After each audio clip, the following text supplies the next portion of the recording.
consonants, or sometimes what we call radicals, are the only letters that really mean anything.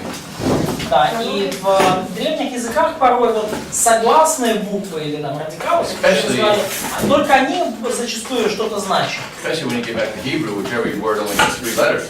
Да. Almost every word. Да, где, особенно вот в иврите, где почти каждое слово оно базируется на согласных, да, и обычно почти в каждом слове 3 согласных. Okay, let's go to page 44. Откроем страницу 44 конспекта. Last person I read. Кто последний читал? Я последний читал. Okay, so that means it's going to be not yet, not yet. I just want to know who I'm going to call on now. Okay, now the next quiz Следующий тест will cover. Будет касаться. Абсолютно. Завтра? So, tomorrow. Где? Когда после? Четверг. Четверток. Whoa, final exam, 100 questions. О, финальный экзамен, 50 вопрос. Да, 100 вопросов. I'm going to make it short. 100, yes? 100 question? Yeah, I'm going to cut it down to 77, I think. Я 77. Originally I had 100. Обычно 100. Уберете 77, да? We're going to have 75. 75, 75, yes? 75. Okay, quiz 4. Так, квиз, или маленький тест 4. Yes, will be on, not today, Будет не сегодня, даже не завтра, но в четверг. canon and text. Это будет касаться двух тем. Канон и textual criticism, yes? Yeah. И текстуальная критика. We actually call it, on 44, we actually call it text and translation. Да, ну, текстология, да, тексты и переводы. Короче, 5-я часть. This can be a controversial subject. Вот эта тема текстологии, она может быть довольно противоречивой. Some people are afraid to study this. Некоторые люди боятся эту тему изучать. I remember I used to teach it in our seminary in America. И я помню, как преподавал этот предмет в нашей семинарии в Америке. The dean was my boss. И декан факультета был моим начальником. Would let me call it New Testament textual criticism. He wouldn't let me say that. He called it advanced New Testament introduction.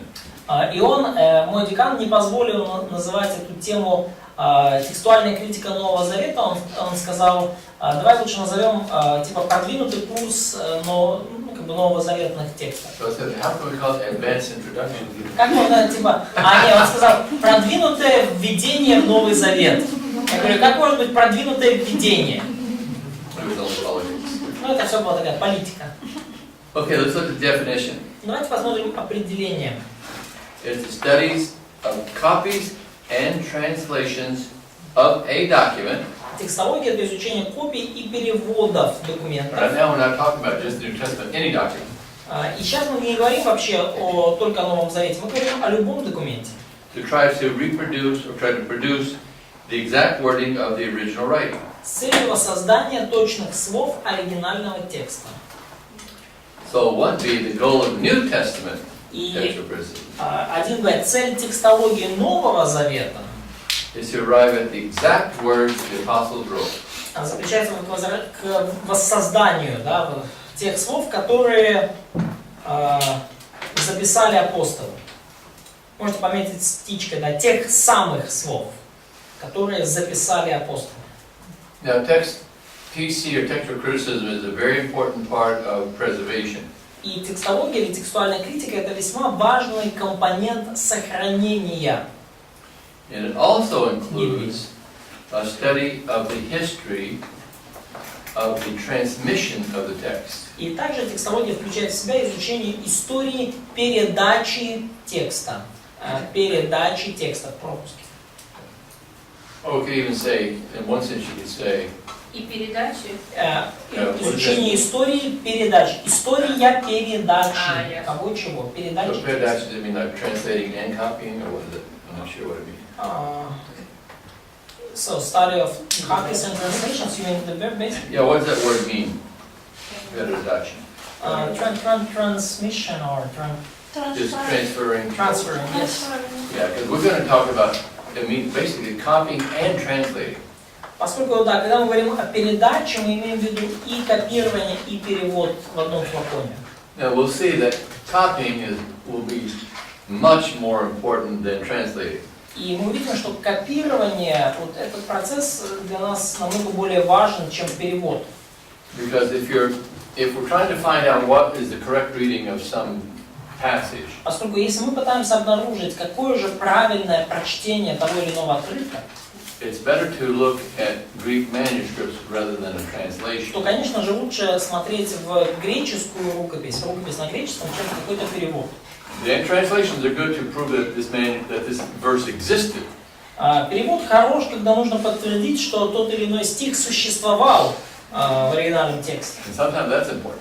И порой это тоже важно это подтвердить. Now, why do we need this? И зачем бы нам все это нужно? There's only two reasons. Есть только две причины, необходимость. Два. One is so that I would have a job. Первое, это что у меня была работа. Нет. Actually, there are some people that this would fit their category. Есть, кстати, люди, которые попадают в эту категорию, то есть, чтобы у Okay, них была the need is работа, this. это одна из причин. The original manuscripts are not extant. 1Б. На сегодня оригинальные рукописи нам неизвестны.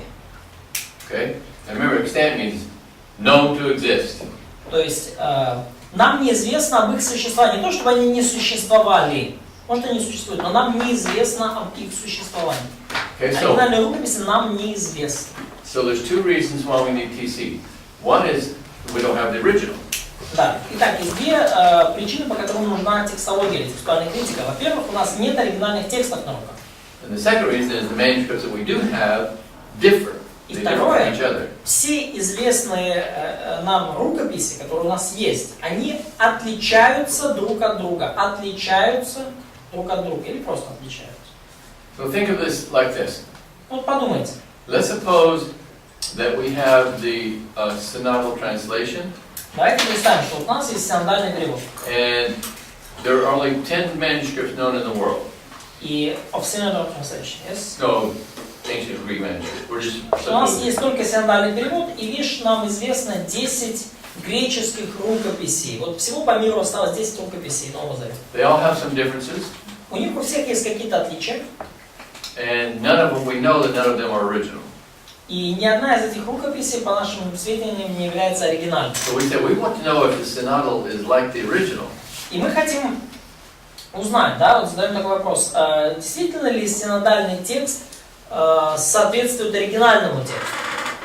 So with just 10, we could it's easier for us to think, we can look at these 10, and we know that none's original, but we know that they're all the copies are different, but we can look and see what are the best readings or the bad readings, and we can see which one would be best for us to compare our synopsis. Да, и то есть если у нас всего лишь 10 рукописей, да, то нам относительно легко сказать, вот эти рукописи, вот мы знаем, что они все не оригинальные, но они, по крайней мере, копии, то есть мы смотрим, где они сходятся, где они различаются, какое прочтение, наилучшее в случае конфликтов, и мы на основании этого можем сказать, насколько наш синодальный перевод близок или далек от предполагаемого оригинала. Of course, when you have 6,000 copies, it makes it very complicated. Ну, конечно, когда у вас не 10, а практически 6 тысяч рукописей, то процесс усложняется наверняка. You have a question? Вопрос? Нет. Go like this. Да, то есть вы такое движение делаете. No, she just trying to fix her hair. No, she's supposed to be back to the girl next to her. Да, я думаю, она пытается там ударить ту девушку, которая рядом с ней. Here's the problem. Вот проблема. The time interval between the completion of the New Testament and the earliest copies. There's this time interval. Проблема 1Б. Да. Существует временной интервал между завершением написания Нового Завета и первыми копиями, которые есть. Now let's suppose that Paul wrote 2 Timothy in AD 67. So when you say first copies, like those we have, yes? Yes. Да, первыми копиями, в скобках, которые у нас на руках, которые у нас есть. Предположим, что апостол Павел wrote in... 2 Timothy, and let's suppose he wrote it in AD 67. Да, представим, что, ну, не представим, это практически доказанный факт, что он написал 2 Тимофея где-то в 67 году нашей эры. Which is probably within a year. It's probably close to right. То есть, по всей вероятности, это где-то плюс-минус год Yeah. прав. If we had 500 manuscripts of 1 Timothy and they all dated from AD 68, 69, then there would be no question about the wording of the New Testament. It's all right there. То есть, если у нас было 50 рукописей второго послания к Тимофею, и все они датировались там 67-69 годом, у нас бы вообще не было никаких вопросов по поводу, ну, того, что является как бы изначальным текстом. Все было бы там у нас вот просто на мази, все было бы четенько, да. But the New Testament was finished about AD 95. Но Новый Завет как таковой завершили только в 95 году нашей эры. And the oldest manuscript we have of any part of the New Testament is about AD 125.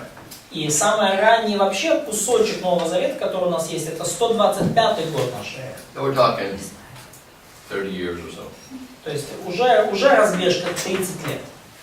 And these are only approximate. We know approximately when the Gospel of John was written, about AD 90, but we don't know exactly, and we don't know the exact date of this manuscript prior to 52. We think it's about 125. И опять же, все это очень приблизительные цифры, потому что мы, например, знаем, что Евангелие от Иоанна написано где-то в 80-х-90-х годах. Мы не знаем точной даты, ну, нашей эры, да. И опять же, тот самый ранний манускрипт, который у нас есть, папирус, да, там 125 годом датируется, да, тоже примерно очень. So here's the twofold problem. There's two И parts вот of the problem. двухсторонняя проблема. One is there's a time interval between when it's written in the earliest copy Итак, один аспект, что есть временной разрыв, временной интервал между написанием и самой ранее доступной нам копией. and number two, the number of copies is great, almost 6,000.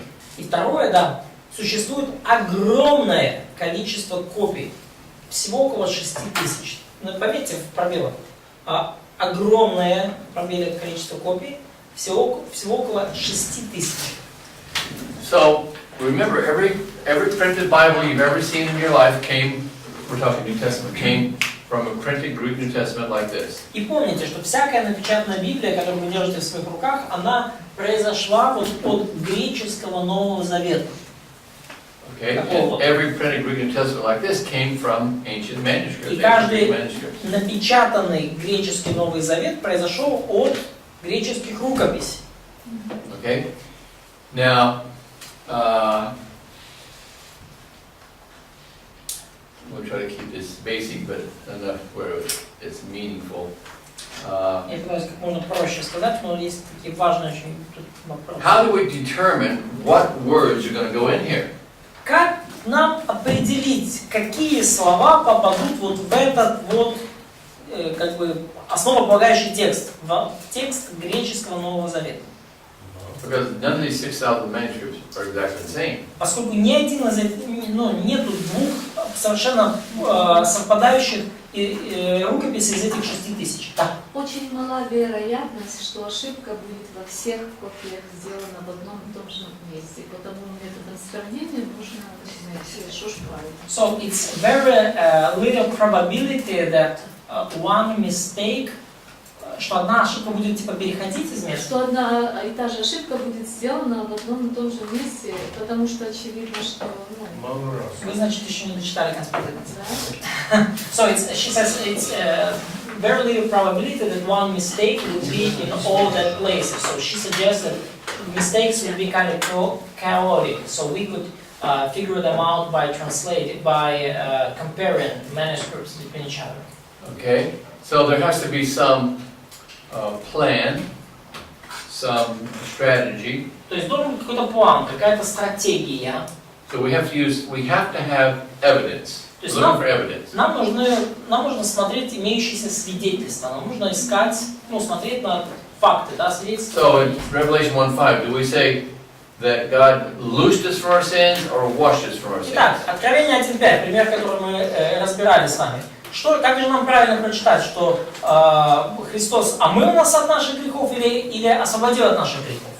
Люстос или люстос, да. We're almost for sure that would have been a mistake of the ear. Мы почти уверены в том, что это была ошибка слышания. We know that the vast majority of New Testament manuscripts were copied by a scribe looking at a manuscript and writing down what he found. Мы знаем, что большое количество греческих рукописей делалось таким образом, то есть переписчик смотрел на тот материал, с которым он переписывал, смотрел и вот глазами считывал и писал. Sometimes they used a scriptorium, which would be a room full of scribes. Но порой они использовали скрипториум, да, то есть сидела вот, как у нас на диктанте, да, полная комната писцов. Like you're all scribes, I'm the lector. То есть вы как все писцы, и я лектор. I have the, say, book of Romans. И у меня, представьте себе, послание к римлянам. And say, today we're going to make copies of the book of Romans. Я говорю, сегодня мы с вами будем копировать послание к римлянам. Everybody knows how to write Greek, we can practice, we know what we're doing. И мы все, конечно, профессионалы, мы практиковались в греческом, мы опытные, мы знаем, что делаем. Да, у нас всех заточенные карандаши, все у нас четенько, да, чернила. Paul, И the потом apostle of Jesus Christ. Павел, апостол Иисуса Христа. And you write that down. И вы записываете. But if I come to Revelation 1:5 and I say, Lusanti. И я дохожу до Откровения 1.5 и говорю, Лусенти. So some people would hear, because the sound is exactly the same. Some say he washed us from our sins, some say he loosed us from our sins. И звучат оба слова одинаково совершенно, да, и кто-то дослышал, да, что Иисус омыл нас от наших грехов, а кто-то дослышал, что Иисус освободил нас от наших грехов. So we're going to get to that in a moment. But first, evidence. There's two kinds of evidence we look for. Итак, но о чем мы говорим? Да, мы говорим о доказательствах, да, ну или свидетельствах. И вот какого рода доказательства мы ищем. In other words, when they make a book like this, they look at ancient Greek manuscripts. They say, we have to make a decision what goes in here. Два вида доказательств, да, иными словами, когда готовился к публикации вот такая вот книга, да, Греческий Новый Завет, сидели люди и задавались вопросом, какие слова должны сюда попасть. Internal evidence, external evidence. Смотрели на два вида доказательств. Первое – внутренние доказательства или свидетельства, и второе – это внешние доказательства или свидетельства. Internal evidence is we read these words and we can find evidence in the words themselves, in the text. И первое – да, внутреннее доказательство, когда мы читаем эти слова, и мы находим доказательства в самих словах, в самом тексте. External evidence would be evidence found outside of this Bible. Outside of the text. Внешние, when you say text, you mean manuscript or? Yeah, external evidence would be like manuscripts. Да. For example, internal evidence could be grammar, vocabulary. We're trying to find out what is the right reading. Да, то есть внутренние свидетельства это словарь, грамматика. То есть мы пытаемся определить, какое правильное прочтение, исходя из вот самого текста, да, который есть. А внешнее, тогда мы уже смотрим на рукописи и внешние доказательства. So in internal evidence we would look at scribal habits. И говоря о внутренних доказательствах, мы, во-первых, говорим о привычках переписчика. You know, where the scholar would say, this scribe really likes to do things, use this word, this kind of grammar. И порой очевидно, что, вот этот переписчик, вот он любит использовать вот такие слова и такую грамматику. They'd also look at writer habits, И like также the people who wrote the New Testament. Второе внутреннее доказательство это привычки писателей. То есть они смотрят библейских писателей. Павел, Иоанн, Лука. They're trying to find out what is this reading in this verse. И пытаются обнаружить, какое же правильное прочтение данного стиха. Romans 1:17. И, например, это Римлянам 1:17. And this manuscript has a word that Paul never used. И в этой рукописи, например, встречается слово, которое Павел вообще нигде не использует. The internal evidence will say it's not likely this word. Да. Possible, yes, possible, but not likely. Согласно внутренних, логике внутренних доказательств, скорее всего, это слово здесь по ошибке. Оно возможно, конечно, что оно там было, но очень маловероятно. So internal evidence is important, but it's also subjective. Но внутренние доказательства, они важны, но они, конечно же, субъективны. Because you're having to put down what you think Paul would have written. Поскольку вам нужно в данном случае исходить из того, что по вашему мнению Павел мог бы написать. And that's not easy. И это не такая уж простая You don't know what he задача. would have written because you're not him. Да, потому что вы же не знаете наверняка, что написал Павел, вы не он. And think of this. И подумайте еще об этом. There are about 5,200 words in the New Testament. Greek words. Есть около 5200 слов в Новом Завете. And 5200. 5,200. 5200 слов. And 3,000 of them, И 3000 из них, that's way over half, больше половины, are found in the New Testament only 1, 2, or 3 times. мы находим в Новом Завете только там, от 1 до 3 раз. То есть больше половины слов в Новом Завете мы находим там лишь 2-3 раза. That shows that internal evidence is very subjective, because just because Paul never used the word, that doesn't mean he won't use it. Look at all the words he used only one time. Да, то есть и это делает вот эту вот оценку на основании внутренних свидетельств очень субъективной, да, потому что, ну, вы говорите, ну нет, ну Павел не мог использовать это слово, оно так редко встречается, но он кучу слов использует только один раз, они очень редко встречаются, но он их использовал. External evidence, manuscripts are actually studied, Внешние доказательства, первое это изучение собственной рукописи, and ancient translations are examined. и второе это исследование древних переводов. So external evidence is much more objective, Потому внешние доказательства, они намного более объективны. because you're actually looking at what manuscripts say, not what you might think they say. Поскольку вы смотрите на факты, на то, что рукопись по факту говорит, а не на то, что, как по вашему мнению, она могла бы говорить. So I would say at least 99% of all people who are able to do textual criticism would favor external evidence because it's much more objective. И потому я бы сказал так, что 99% людей, которые занимаются текстуальной критикой, они предпочтут внешние доказательства внутренним, поскольку внешние доказательства куда более объективны. Понятно мысль? Sometimes the manuscript evidence can fit either side. Can be this reading or this reading, about equal. Then internal evidence becomes more important. И порой получается, что внешние доказательства, там, например, там, прочтение в разных рукописях расходятся. Оно может быть и тогда уже вступают в дело внутренние доказательства, как следующая инстанция. Now, here are some principles. И вот некоторые принципы текстологии, Okay? текстуальной Now, критики. these are my principles, but there are a lot of other people's principles also.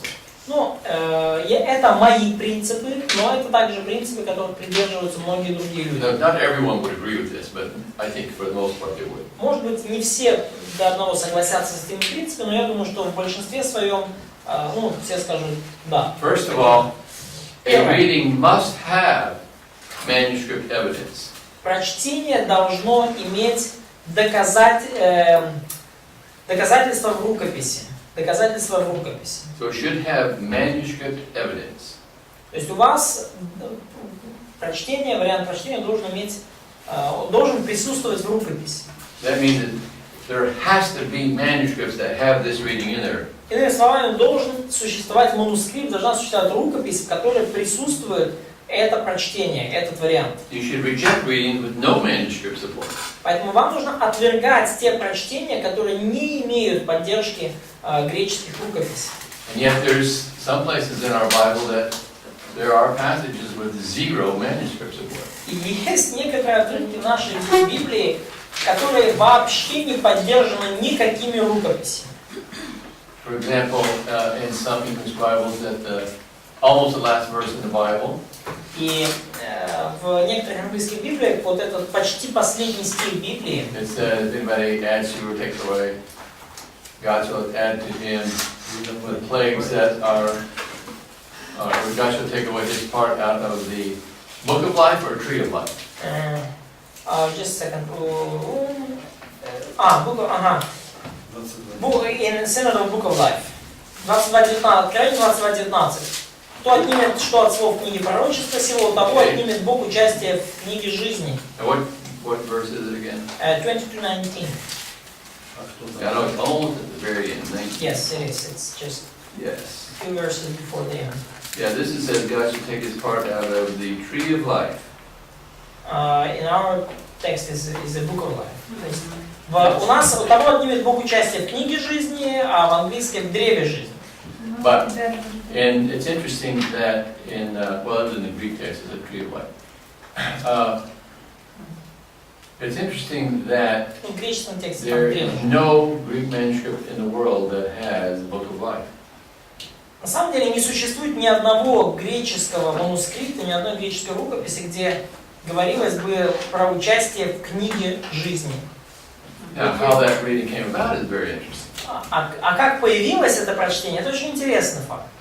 Because after his third edition of the Greek New Testament, Erasmus, some Catholic officials came to him and said, "Why you left out this passage? Why you didn't do this passage? Why you changed this passage?" И потому что после того, как Эразм Роттердамский сделал третье издание греческого Нового Завета, то к нему прицепился какой-то католический епископ и начал его терзать, типа, а почему ты этот отрывок включил, почему ты этот не включил, а почему то, а почему? And also, but we'll talk about that later, and also, he did not have every verse covered in, he only had 6 manuscripts to start with. И опять же, у Эразма действительно были определенные проблемы, да, потому что у него было всего лишь 6 рукописей на руках, на которые он опирался. He did not have the last few verses of the book of Revelation, because his manuscript was wore off at the end. И у него не было последних стихов книги Откровения, потому что его рукописи там ближе к концу, они, скажем так, состарились, устали. So, when he came to this passage, there was no manuscript that had this verse. И когда он дошел до этого места, то не было рукописи, в которой был бы этот стих. So the question is, should he put libro or ligno? Libro is book, Да, and поэтому ligno is tree. вопрос, so he was using the Vulgata, yes? Yes. Да, ему пришлось использовать вульгату для того, чтобы, уже закончить Новый Завет. И как бы вопрос возник, да, либро книга или лигно дерево. So he was only Greek manuscript, but a few verses he didn't have a Greek manuscript, so he had to use the Latin. То есть у него были почти, греческие рукописи почти на все тексты, но вот на последние, на некоторые не было рукописи, и пришлось использовать латинский текст. The Latin manuscripts are also divided between libro and ligno.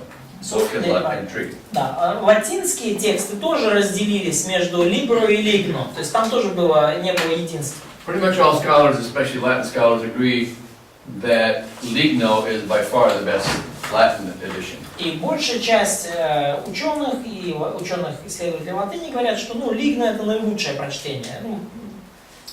Unfortunately, the copy that Erasmus had libro, so he put it in the Book of Life. К сожалению, Translated backwards into Greek. в той копии, которую использовал Эразм Роттердамский, было либро, книга, и поэтому Эразм просто с нее перевел как бы назад на греческий. He made several mistakes when he translated those 4 or 5 verses backwards. И он, конечно, сделал несколько ошибок, когда он несколько этих стихов, которые у него отсутствовали, которые он взял из латыни, он переводил назад на греческий. Even invented one new Greek word no one had ever seen before. Он даже изобрел греческое слово, которое никто никогда в жизни не изобрел. But the bad thing is he put in Book of Life to the Tree of Life. Но плохо было, конечно, то, что он впихнул эту книгу жизни вместо дерева жизни. Now, since then, there have been about 200 manuscripts of the Book of Revelation found. И с того времени, конечно, обнаружено уже более 200 рукописей книги Откровения. Not all of them, of course, have that last section, but a lot of them do have. Не во всех из них, конечно же, есть последний раздел, но во многих, в большинстве есть. And 100% of them that have that section have Tree of Life. И в 100% тех, где есть этот отрывок, там говорится древо жизни. Not only that, but theologically, it's impossible for your name to be taken out of the Book of Life anyway. И даже ладновые рукописи, даже чисто богословские, невозможно, чтобы ваше имя было стерто из книги жизни. And this context is talking about the Tree of Life in this Revelation chapter. И контекст 22 главы Откровения явно говорит о древе жизни. But Но he has book, and so many translations, including the Old King James, and the New King James even has that. Но Эразм Роттердамский таки напечатал, он напечатал греческий Новый Завет, и последующие переводы переводились уже с его издания, и во многие переводы, например, в перевод короля Якова попала эта книга, и даже в новый перевод короля Якова все равно эта книга просочилась. And the reason the New King James has it is because when Erasmus made his Greek New Testament and put it in his book, then that followed other Greek New Testaments, which mostly copied Erasmus, had book. And the one that the King James translation came from, in fact, all European, early European texts came from what we call the Textus Receptus. They had a book, and so when the New King James, every person on the New King James committee said the correct reading is tree. Everyone agreed. Да, ну получается как, когда Эразм напечатал свой греческий Новый Завет, то там начали и другие печатать Новые Заветы, но они в основном копировали Эразма Роттердамского, поэтому во всех просочилась эта книга, и во всех переводах, вот, начиная вот с 16 столетия, вот эта книга, она вот пробивалась. И даже когда начали делать, в том числе и перевод Короля Якова, и когда делали новый перевод Короля Якова, то все люди в комитете, которые заведовал переводом, они говорили, ну правильно там, чтобы было дерево. Все согласны. But since they signed an agreement saying they will go by the owners of the translation, paid the bill, they set the parameters for translators, the text they go by, that's what they have to go by.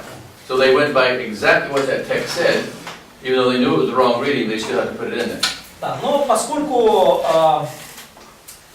условно говоря, те, кто делал перевод Нового Короля Якова, они подписались под определенные условия, когда брались за эту работу, и надо было следовать определенным текстам, то есть им пришлось включить эту книгу даже туда, хотя они знали, что это неправильное прочтение. So back to the bottom of page 44. Поскольку им надо было максимально соответствовать вот этому изначальному переводу Короля Якова. So you should also suspect readings with only very small manuscript evidence. Значит, следующее, 2В. Подвергать сомнению прочтения, которое основывается на недостаточном количестве рукописей. Okay? And number 3, the well-attested, the manuscript, the reading that has the best evidence should be preferred. Да, вам 3В, вам нужно отдавать предпочтение. Предпочтение. Хорошо засвидетельствованным рукописям. Хорошо доказанным рукописям. Number 2, do not follow only one printed Greek New Testament. Like, for example, the United Bible Society's 4th edition. Не следуйте только одной копии греческого Нового Завета. Например, вот этот Новый Завет, Объединенное Библейское Сообщество. Now, most modern translations in English anyway are based on this text, but they're allowed to change if they think the evidence supports a different text. И большинство современных английских переводов основываются на этом тексте Объединенного Библейского Общества, но многие переводчики позволяют себе следовать другим прочтениям, если они считают, что свидетельства склоняются больше в пользу другой версии. I'll give one illustration. Приведу одну иллюстрацию. We have 23 minutes. Maybe we need to pick up speed. The Jehovah's Witness translation.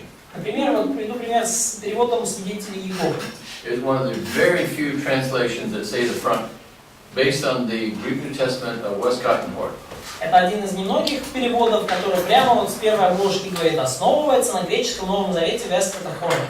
Which is basically this. По сути, это и есть. Весткот Хорт это вот он. However, because Jehovah's Witnesses are dishonest, но опять же, поскольку свидетели Иеговы лжецы, нечестные, they departed from this text when it didn't fit their doctrine. Они от этого текста уходят каждый раз, когда он расходится с их доктриной. For example, John 14:14. Например, Иоанна 14:14. What does it say in your synodality? Что он говорит там в синодальном? Иоанна 14:14. Whatever you ask in my name, I will do this. Yeah, but what does it say? If you ask anything in my name, I will do it. Yes. Okay. That, so what happened is the Jehovah's Witness went by this text, but this text says, if you ask me anything in my name, I will do it, which means you have to pray to Jesus, which means he has to be God. Да, и в греческом тексте говорится, если чего попросите у меня, if you ask me, not in my name. Yeah, if you ask me anything in my name. But this, But see, the Ага. Да, то есть the text that the Citadel used does not have me. Ага. В греческом тексте, да, ну, Господь говорит, если чего попросите меня во имя мое, я то сделаю. Но переводчики, свидетели Иеговы, конечно, не решились так писать, потому что, получается, надо молиться Иисусу, а получается, что Он Бог. So there they took out the word me and followed the text of the preceptors for that one verse. И они сделали, убрали вот это просить меня, убрали меня, и последовали в данном месте текстус рецептус, вот этому вечному тексту, с которого сделан синодальный текст. И они не сделали никакой пометки в своем переводе, что в данном месте они поменяли текст. So they just lied about it. They just told a lie. They just put the text that fit their doctrine. Да, поэтому они очень лживы в этом отношении, они подбирают из разных вариантов тот текст, который соответствует их доктрине. Okay, let's keep going. Reject weak readings. Двигаемся дальше. Отвергайте слабые, неубедительные прочтения. For example, conflations. Например, объединение разных текстов. Conflation is when you take two readings and put them together to make one reading. Объединение прочтения или объединение текста — это когда вы берете одно прочтение из одного текста, потом другое из другого текста, и просто объединяете их. Типа, как студенты часто пишут на... Example. Да, не все, что надо, отсюда знаю, да, вдруг попадет. Например. Let's say 10 manuscripts from AD 600 say Jesus Christ is God. Представим, что вот 10 рукописей с 6 столетия говорят, что там в каком-то месте, что Иисус Христос есть Бог. Okay, and 10 more manuscripts from 1400 AD say Christ Jesus. No, they say Jesus is the Son of God. Да, и... Jesus, no, wait, let's take that right. Jesus is our Lord.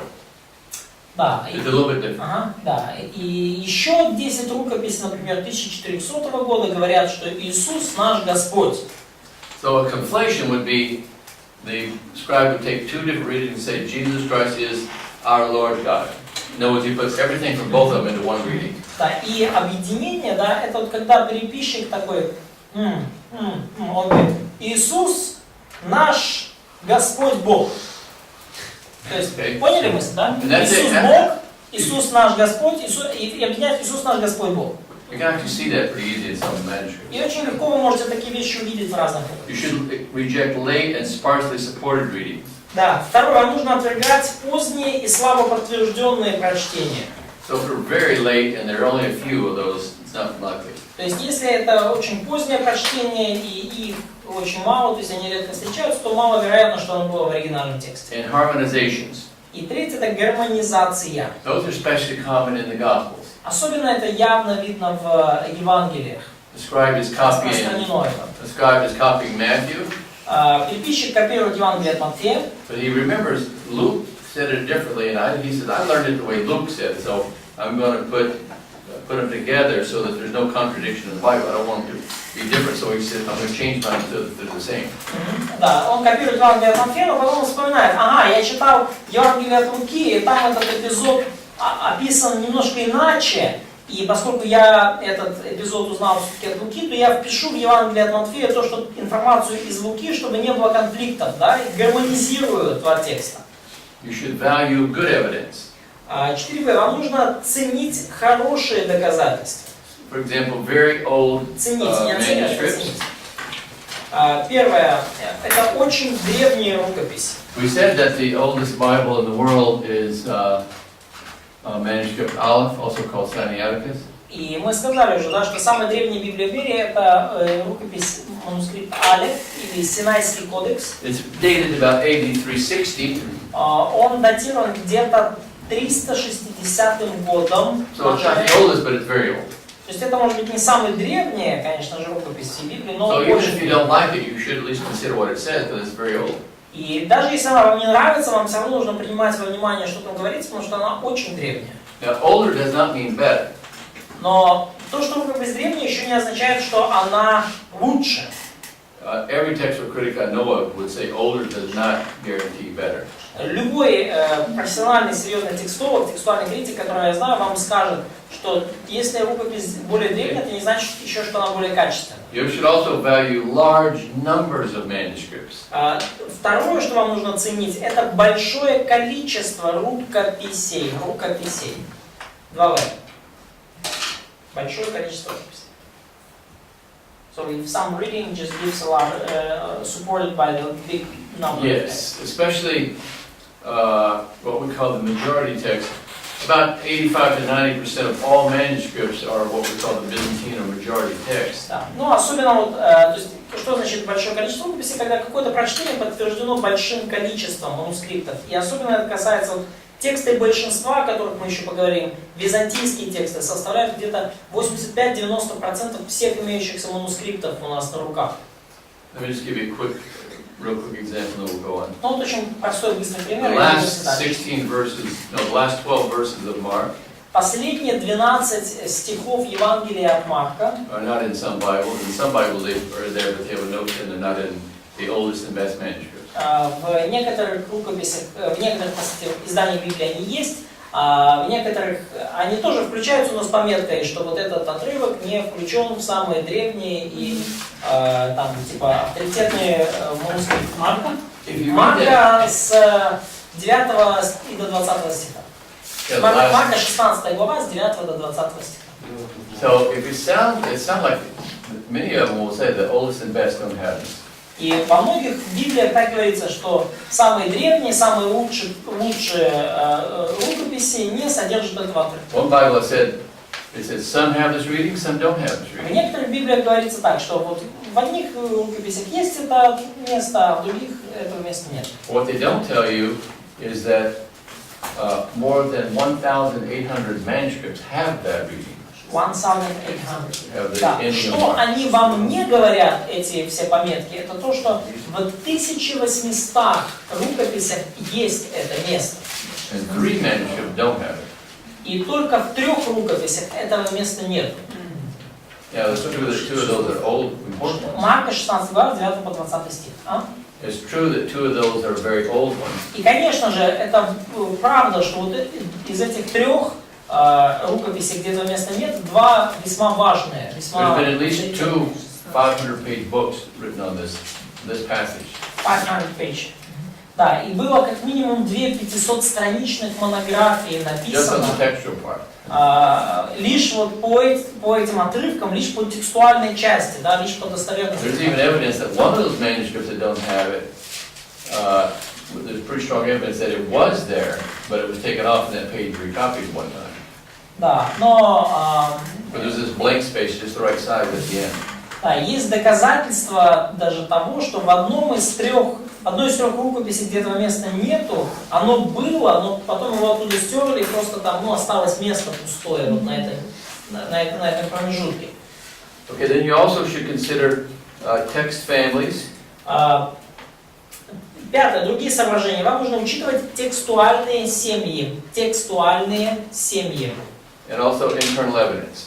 И также учитывать внутренние доказательства. Now, let's cover this. We'll close with this part. I think what time are we? 20 after. So they ask about textual families. What's that? So, Textual family basically is a group of manuscripts that are very similar to each other. текстуальные семьи, по сути, это просто группы рукописей, которые похожи друг на друга, очень похожи друг на друга. But we're going to cover that. Мы поговорим об этом больше. Okay, here are the theories. И вот теории Over the years, these are what people thought. Here's the best text of the New Testament. текстологии. Вот на протяжении многих лет люди приходили к определенным выводам о том, какие же наилучшие тексты Нового Завета у нас. From AD 50 to 700, С 500 по 700 год нашей эры, the Greek Old Testament and the Greek New Testament were often considered inspired and the best. греческий Ветхий и Новый Заветы в большинстве случаев считались богодухновенными и наилучшими пробели. Okay? С 50-го 1b, просто пометьте, наилучшими пробели. Number 2, 700 to 1500, Latin Vulgate was the choice of Rome and others. 2b, с 700 по 1500 годы латинская вульгата была избрана Римом и другими. It was made about AD 400 by Jerome. Она была переведена приблизительно в 400 году Иеронимом. Popular from the 700s. Приобрела популярность к 700 годам. К 700 годам в прошлом. Became the official Catholic Bible in 1546. Вульгата стала официальной католической Библией в 1546 году. 1546 году. And the first English translation came from it in 1384. И впервые была переведена на английский язык в 1384. 1384. 500 years before there was a Bible in Russian. За 500 лет до того, как появилась Библия на русском. Какой-то из этих цифр надо помнить на тест? Should we remember some of those numbers for the test? У меня проблема с ними, поэтому я Because переживаю. I have numbers with memorization numbers, that's why I'm a little bit concerned. Especially if we mention it several times. Like Jerome's 400, that's a major event. Важная цифра, которую мы повторяем несколько раз. Например, то, что Иероним перевел Библию в 400 году, это важно. Okay, and then 3b. Да, The next main theory was 1500s to да, собор я тоже заучил. 1500 to 1800, the Textus Receptus rule. С 1500 по 1800 год наиболее популярным текстом был Textus Receptus. Греческий A текст. guy, a bishop by the name of Cardinal Ximenes, began his text in 1502. Человек по имени Ximenes, он начал работать в 1502 году над этим текстом. But in the 1700s, some began to abandon the Textus Receptus. Но в 1700-х годах некоторые начали отвергать Textus Receptus. Okay, so the Textus Receptus really was the base. It was the basis of most modern European, the early European translation. И Textus Receptus лежал в основе большинства современных европейских переводов. Вопрос, Олег. Я просто хотел спросить, в 1700-х годах некоторые начали отвергать Textus Receptus, да. Да, у вас написано про Yeah, we're going to learn what that is in a little more detail. Мы скоро узнаем, что это такое детально. А он латинский какой-то или что это? Это греческий текст Нового Завета. Да, и вы узнаете, ну, вы потом узнаете, что это такое. It's just like this is the United Bible Society's text. The other day I had the majority text, and that was Textus Receptus. All Да, printed то edition. есть мы говорим о напечатанных версиях греческого Нового Завета. Да? То есть сейчас мы, например, держим перевод вот этого вот текста Объединенного Библейского Общества. Там, на прошлой неделе я держал в руках текст большинства. Вот в свое время вот таким вот как бы документом был Textus Receptus. So for the first couple hundred years of printing the Greek New Testament, it was called Textus Receptus. Да, поэтому первые вот несколько сотен лет, когда печатался Новый Завет греческий в Европе, вот этот текст греческий назвали Textus Receptus. Okay, then number 4, Четвертый пункт. 1831 to 1881. С 1731 по 1880 The oldest manuscripts are best. считали, что наиболее старые рукописи считались наилучшими. 1881 to 1950s, Наилучшими. С 1881 по so-called 1850 neutral text was preferred. Basically, the Westcott Hort text. предпочитали так называемый нейтральный текст. В основном это текст был Весткота Хорта. Вот, ну, вот это.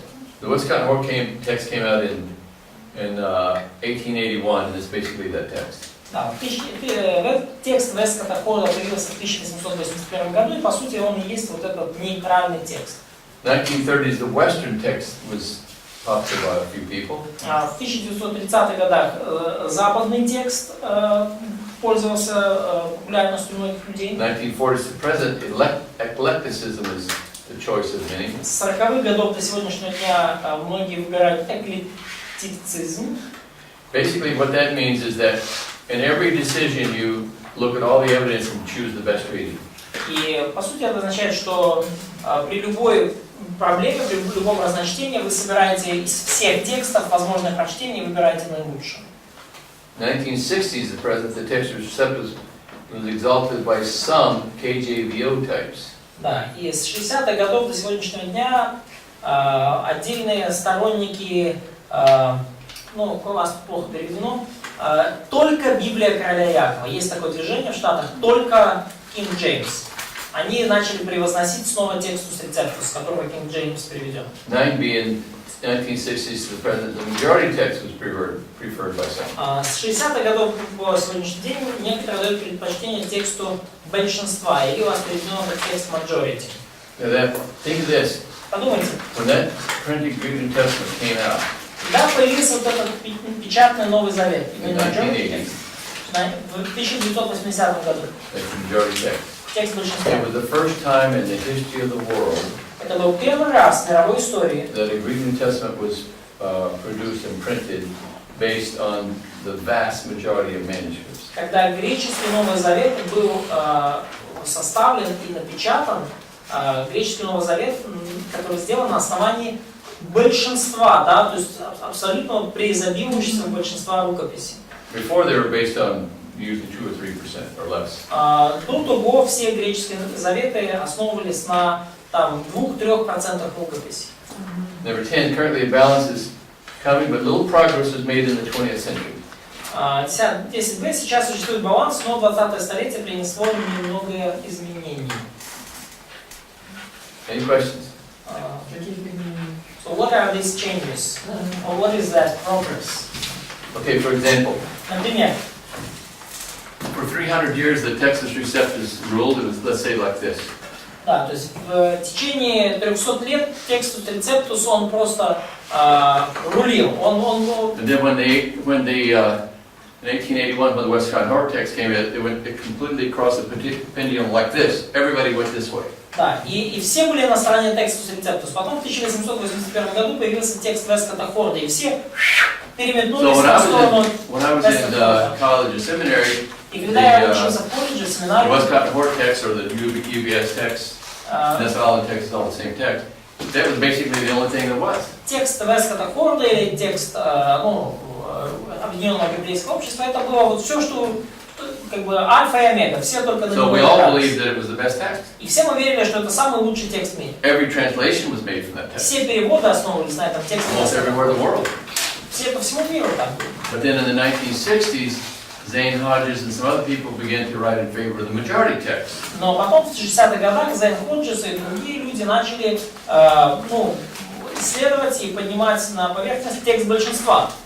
And I still remember when I was in my second part of the second year of Greek in college, because I was a Greek major, my second part of my second year. Да, и я помню, как я учился на втором семестре второго года на Библейском колледже на специальности греческий язык. We had an introduction to textual criticism, basically something like this. У нас было вступление в текстуальную критику, типа что-то того, что у нас сейчас с вами происходит. Of course, we all thought that the Westcott Hort text or this text was the best. И, конечно, Everyone had. да, и все, и мы, и профессор, мы считали, что Вескот Хорт это все, это лучший I read a текст. couple of theological journal articles by Zane Hodges, and I said, "Whoa, that makes sense. I mean, it's logical." Я прочитал как раз в это время несколько статей богословских журналов Зейна Ходжеса о тексте большинства. И я такой, ого, так это разумно, это логично, это здраво. I'd never even heard of that theory before. Я никогда не слышал о такой теории раньше. So I started doing more research on И я that. начал больше исследовать эту тему. And then after I finished college, I was a Greek major, so I could, get the Greek pretty easy. И после окончания колледжа у меня уже была специализация по греческому, я мог легко достаточно читать I греческий. became what would be called a majority text advocate. И я стал, так сказать, ходатаем, таким адвокатом, да, заступником текста большинства. Да. So what happened is more people began to read that. Many people began to say, "Yeah, that does make sense." И что получилось, многие люди начали читать эти тексты большинства, они начали вникать и сказали, так это же здраво. And the Westcott Hort text was built on 5 major arguments. И текст Вескота Хорда строился на 5 базовых аргументах, на 5 ключевых принципах. The Hort who wrote the evidence, big fat volume for that, was such a genius that no one could refute him.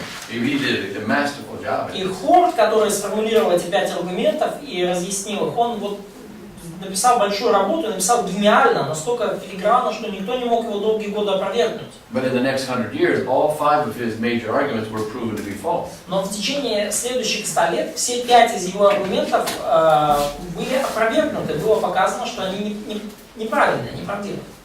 So then the pendulum began to swing back. More people started favoring the majority text. И потом общественное мнение начало склоняться снова, и все начали больше и больше склоняться к тексту So that's what большинства. we call more of a balance. И вот это я называю уже, мы приходим к какому-то балансу сейчас. To me, it's not a religious matter. It's that which text is the best, has the best evidence for being accurate. То есть для меня это не вопрос, скажем так, религиозный, да, то есть не повод для священной войны, но для меня вопрос, да, какой текст имеет больше всего свидетельств в свою поддержку. Sometimes there is no majority text because it can be divided in 3 or 4 ways and they're all equal evidence, so there's no majority. И порой текста большинства как такового не существует, потому что даже в текстах большинства есть 3-4 разных прочтения, каждое которых имеет, ну, как бы, примерно равное количество рукописей в свою пользу, и поэтому большинства нет, кворума нет. Okay, we only have 2 minutes. Let me just introduce Буквально 2 минуты еще. text families. Давайте я вас познакомлю с явлением текстуальных семей. А еще Okay. примерно 2 minutes. Just going to introduce these. Окей. The Alexandrian text, Значит, первое это Александрийские тексты. very old manuscript, but only a few. Давайте Very few. впишем, да, вот 7А, 2Б, 1В. Очень древние, но немного.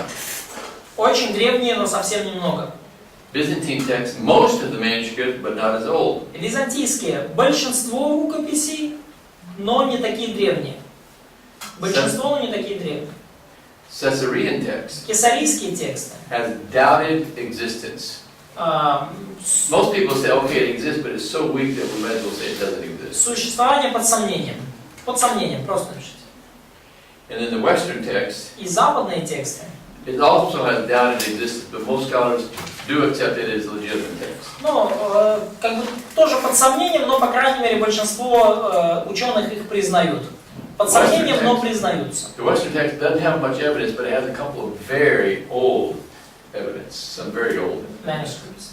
Да, то есть западные тексты, у них не так много этих рукописей, но некоторые из них очень древние.